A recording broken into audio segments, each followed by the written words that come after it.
Canaanite. My name is Rahab, and in the land of Canaan there are many cities, and each city is different, and we each have our own king. I live in the biggest, oldest city in the land of Canaan. It was called Jericho. And Jericho city has never been defeated in 1,000 years. And the reason is our position. So Jericho city is built on a mound. And what the original builders did, they then added to that 2.5 meters of sand walls and built a 6-meter wall on top of that.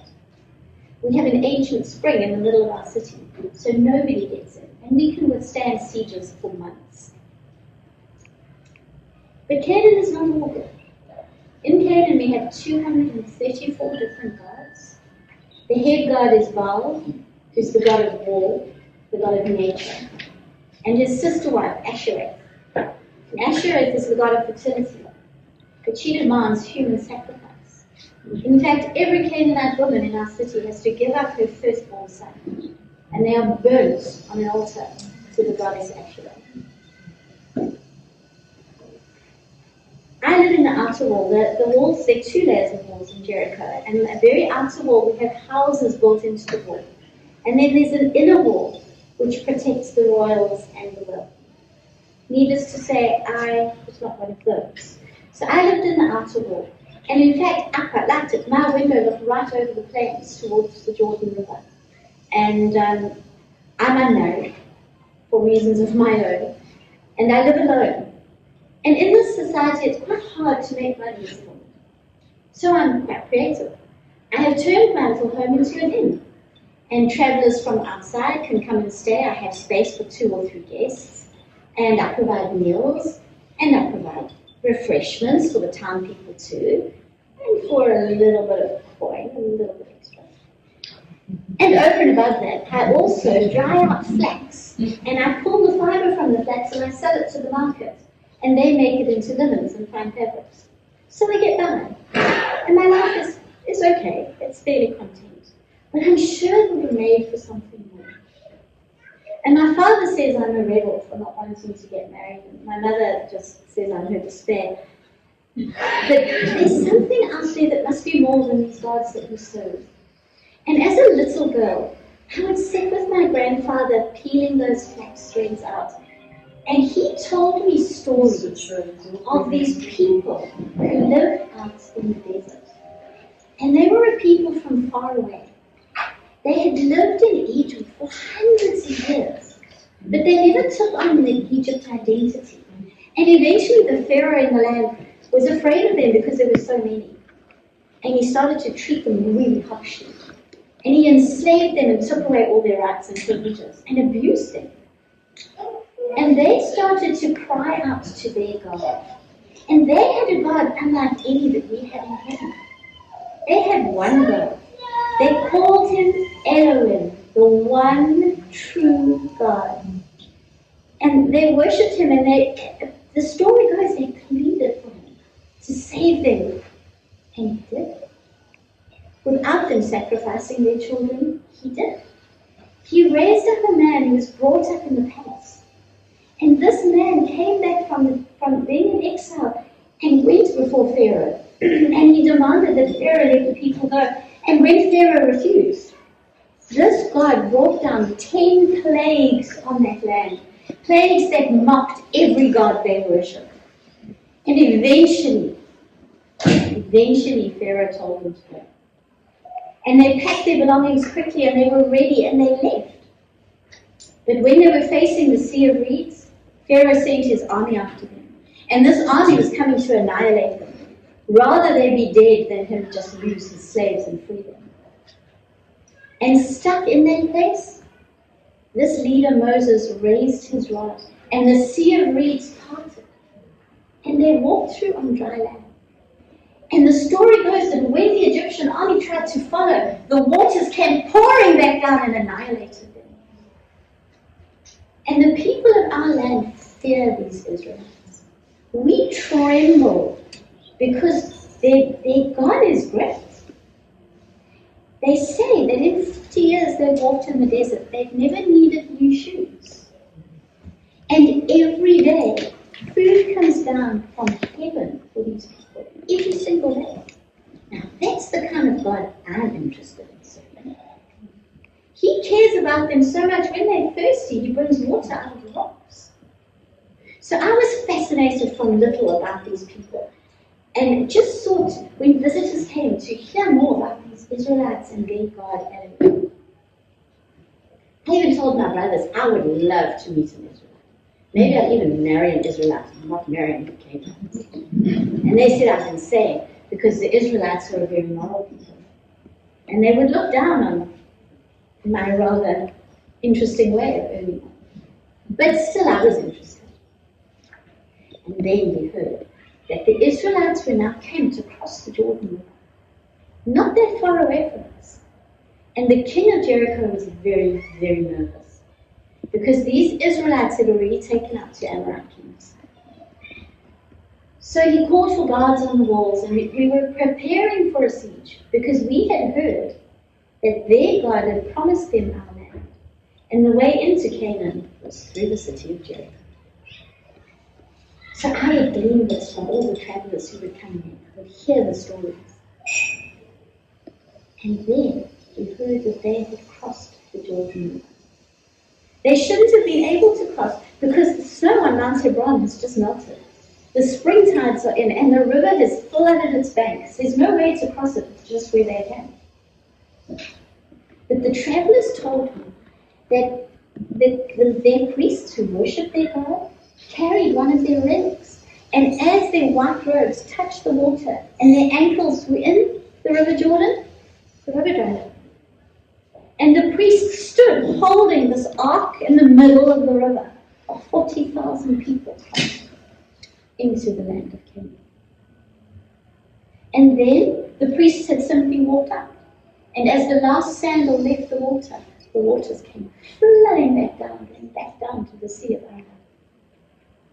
And the king sent scouts out to find out how did they do this.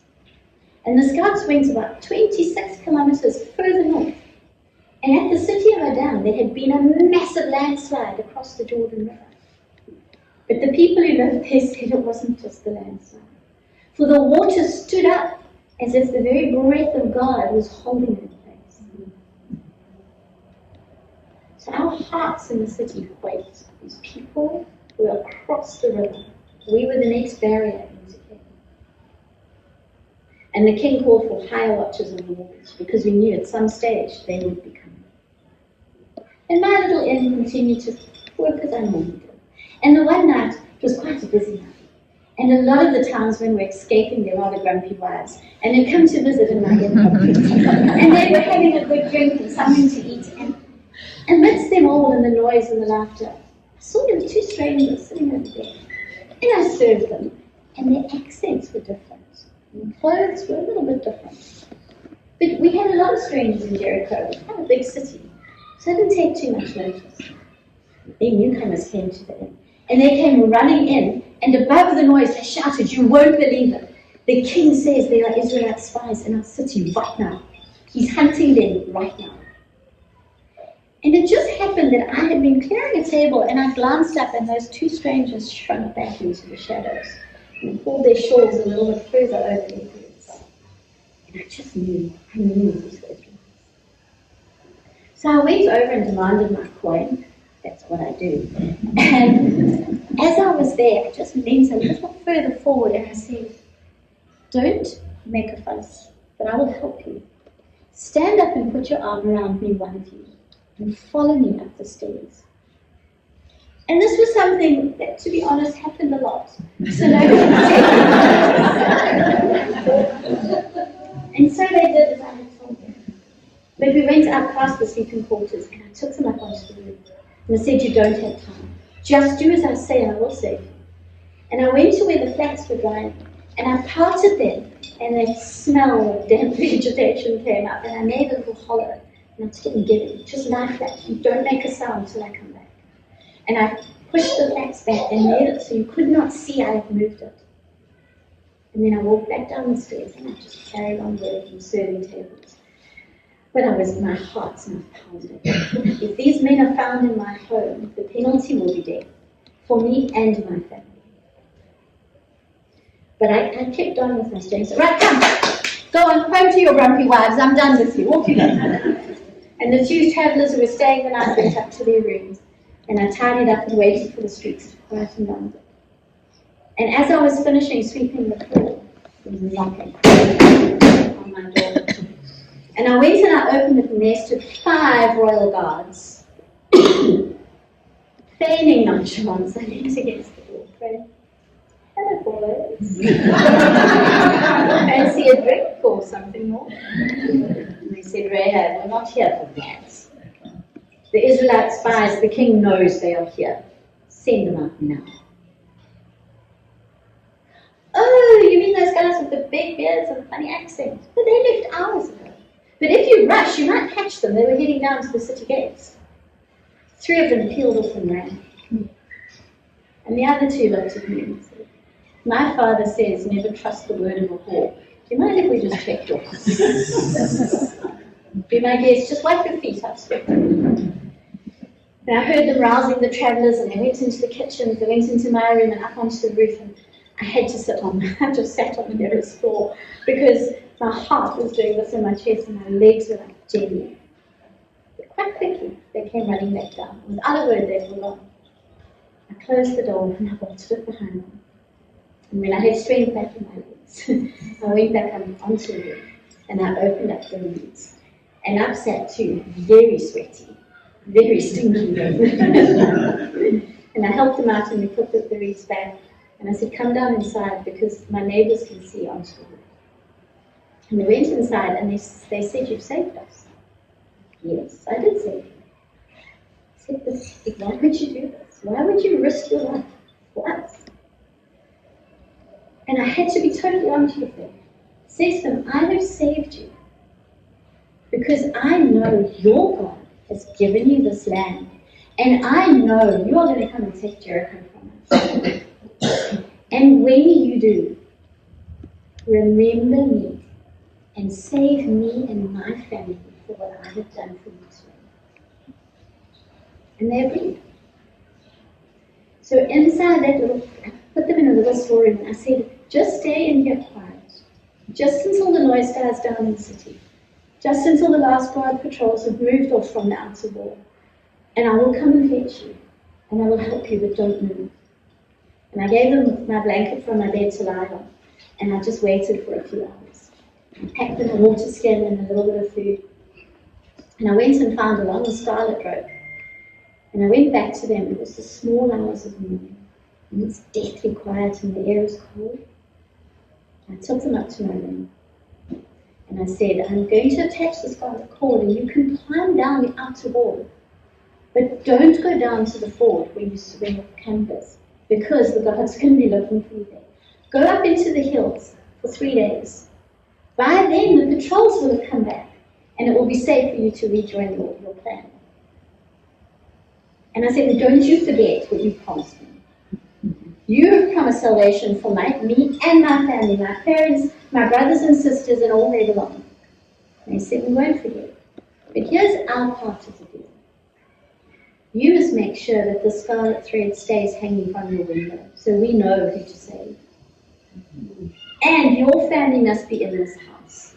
If they leave your house, we will not be responsible for them." And I agreed. So we watched them shimmying down this road. It wasn't quite long enough, they had to drop the last bit, but they managed. And from the gloom, I saw them wave a farewell and head out towards the hills. And I left that scarlet rope hanging. And 3 days went, and the patrols came back.